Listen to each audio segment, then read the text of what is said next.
মসজিদ থেকে দৌড়ায়, এই ব্যক্তি হয়তো পাশ করবে, না হয় ফেল করবে।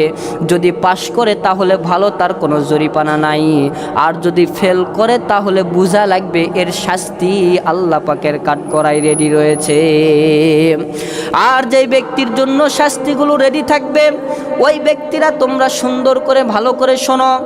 আমরা যেই নামাজগুলি পড়ি, আমরা যেই অজু করে নামাজের ভেতরে দাঁড়িয়ে থাকি, মুসলমান ভাইরা আমার সুন্দর করে বুঝে রাখেন, আপনার আমার এই নামাজ দিয়ে, এই অজু দিয়ে কখনো পুরস্কার পাওয়া সম্ভব নয়।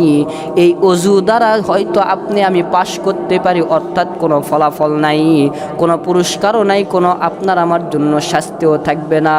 কিন্তু পুরস্কার পাইতে হলে এর চাইতে সুন্দর করে নামাজ পড়ার দরকার আছে না নাই? জবান খুলে বলেন আছে না নাই?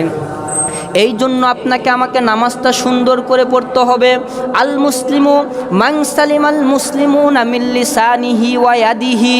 আল্লাহর হাবিব রাসূলুল্লাহ সাল্লাল্লাহু আলাইহি ওয়াসাল্লাম বলেছেন, ওই ব্যক্তি তো খাঁটি মুসলমান যেই ব্যক্তির হাত এবং জবান থেকে অপর মুসলমান নিরাপদ থাকে। আর 2 নাম্বার হচ্ছে, ওই ব্যক্তি তো খাঁটি মুসলমান যার নামাজটা সর্বদাই খাঁটিভাবে নামাজ হয়ে থাকে। এই 2 শ্রেণীর ব্যক্তি খাঁটি মুসলমান। আর এই 2 শ্রেণীর ব্যক্তিকে জান্নাতুল ফেরদাউস দেওয়া হবে। জান্নাতুল ফেরদাউসের ভেতরে এই 2 শ্রেণীর ব্যক্তি থাকবে। নামাজের ভেতরে যখন কোনো মানুষ